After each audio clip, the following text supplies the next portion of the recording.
Hey folks, this is Riker with a gaming news wrap-up video where we discuss the happenings of the week.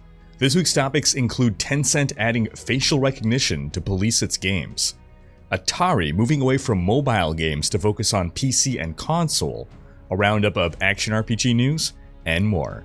As always, discussion timestamps can be found in the description below, but right before you skip ahead, just a quick reminder to ring that sub notification bell to be alerted to new Saturday episodes and stay up to date with gaming news highlights. Now before I move on, just a quick word from this video's sponsor, Squarespace. I built my website, Riker.com, using Squarespace, and I was able to do everything myself quickly and easily, and with zero education in the field, all thanks to how easy Squarespace is to work with. This week, I wanted to update my Diablo 3 page in preparation of Season 24.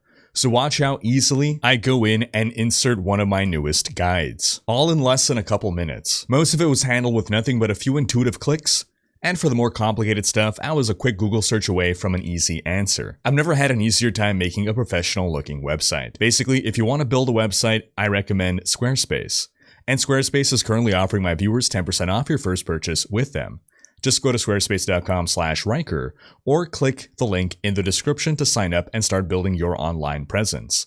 That's squarespace.com/RHYKKER and use code Riker to get started today. In our first story, Chinese gaming giant Tencent Games has launched a facial recognition feature to prevent kids from playing video games past curfew. You see, in China, player IDs are linked to a national database, and kids have been using adult IDs to get past the curfew that blocks them from playing games between 10 p.m. and 8 a.m.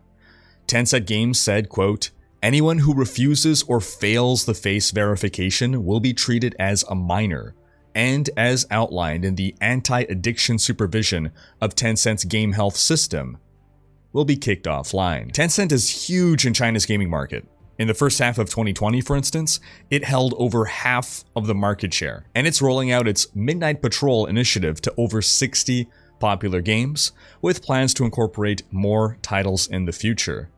By George. Or well, look at the time.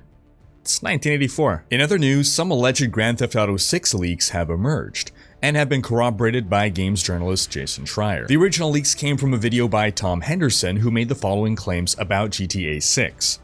It's set in modern day, it'll be set in Vice City, and while the map will not initially be very large, it will expand with new locations being added over time, and will change like how Fortnite's map changes every season.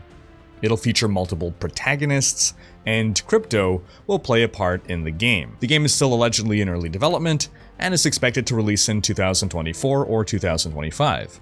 And Jason Schreier said, quote, "Everything Tom Henderson has said about the game matches up with what I've heard." Considering GTA 5 came out in 2013, it seems it's becoming the norm in modern gaming franchises to have to wait over a decade for a sequel. On to some World of Warcraft news. Final Fantasy XIV has hit record concurrent player numbers this week.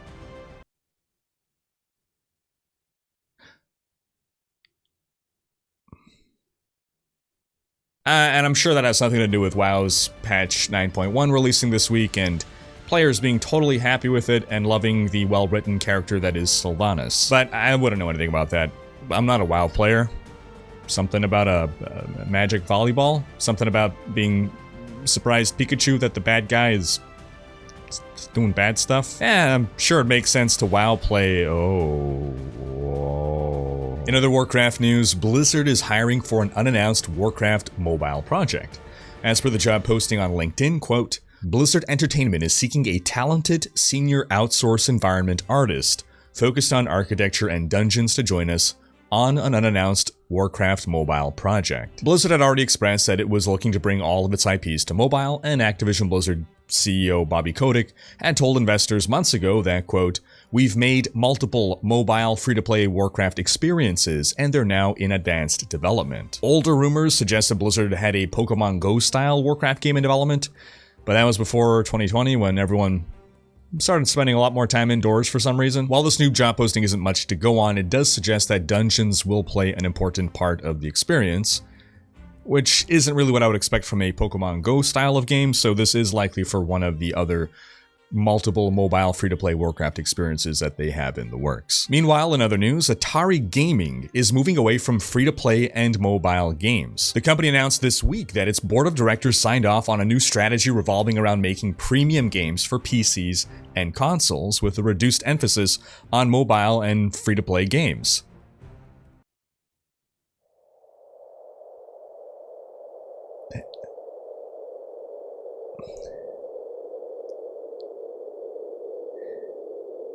What? Wow, it's rare news to hear that a company is moving away from mobile and free-to-play.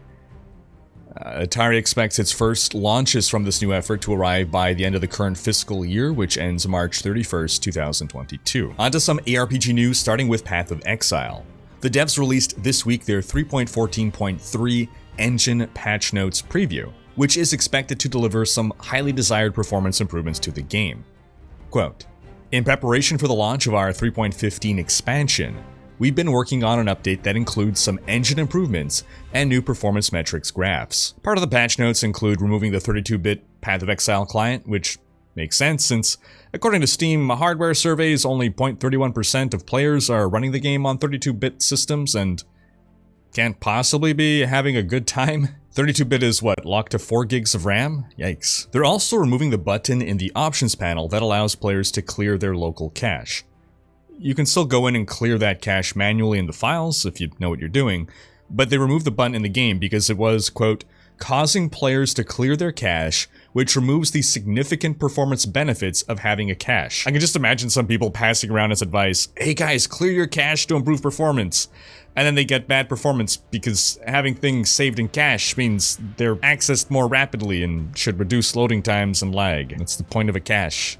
It feels like one of those, oh, inflammable doesn't mean non-flammable moments. And later in the week, GGG did deploy the patch, and preliminary player reports are promising. We're seeing plenty of progress in performance improvements. In Wolcen news, along with a quick bug fix and quality of life patch, the devs released a teaser video for their upcoming Summons revamp content update, which is slated to be coming soon. Link to that video in the description. In last Epoch news, the devs shared that in addition to new story content, the next patch, 0.8.3, will bring a slew of skill improvements and reworks.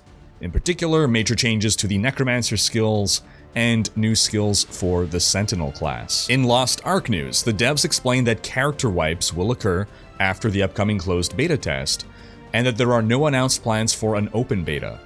The current public plan is that after the closed beta, there will be a wipe, and then we're going to go straight to the head start 3 days before the game launches for Founders Pack purchasers, and then full launch. That launch is slated for fall of this year, so not much longer at this point. Meanwhile, the summer update launched for the Korean version of the game, which introduced a Battle Pass system to the game that includes 1 free Battle Pass tier and 2 paid tiers. The free tier offers a free mount, upgrade materials, and a legendary card pack, while the paid tiers offer an exclusive avatar, weapon skins, and a pet.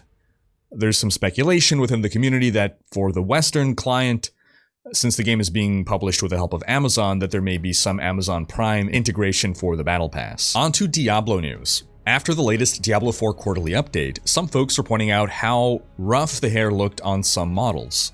And community development lead Pez Radar went out of his way to clarify that the hair quality is still a work in progress. For Diablo 3, community manager Filthy Rich shared that a Season 24 preview will be dropping soon. That preview will give us the exact season start date, which we expect to be either the 23rd or 30th of July. I'll have video guides and tier lists for the coming season, and I've already posted a guide on how to farm up ethereals for the transmog achievement. Lastly, for Diablo 3, we got the start date for Season 24. It'll be July 23rd, and we got the final patch notes as well. The patch itself will release on July 20th. In Diablo Immortal news, a new round of alpha testing will be starting in China on July 15th. It's unclear whether any additional content will be included in this alpha relative to the one that ended recently in the West. While no release date has been given yet for Immortal, we're expecting Q4 of this year. And lastly, in Diablo 2 news, Carbot has released episode 25 of his Diablo 2 series. We finally get to confront Diablo himself. And that's gonna wrap up this week's video. But do be sure to have checked out last week's video in which we discuss the exclusive Diablo 4 screenshot that Polygon received. Thanks for watching. Special thanks to my Twitch, Patreon, and YouTube supporters for making these videos possible. If you like what you see on this channel and want to support the creation of more content, you can consider pledging on YouTube or Patreon and unlocking behind-the-scenes content, monthly virtual hangouts, and more. If you enjoyed this video, please share it, check out these other videos, and subscribe to join Riker's Raiders for more gaming content.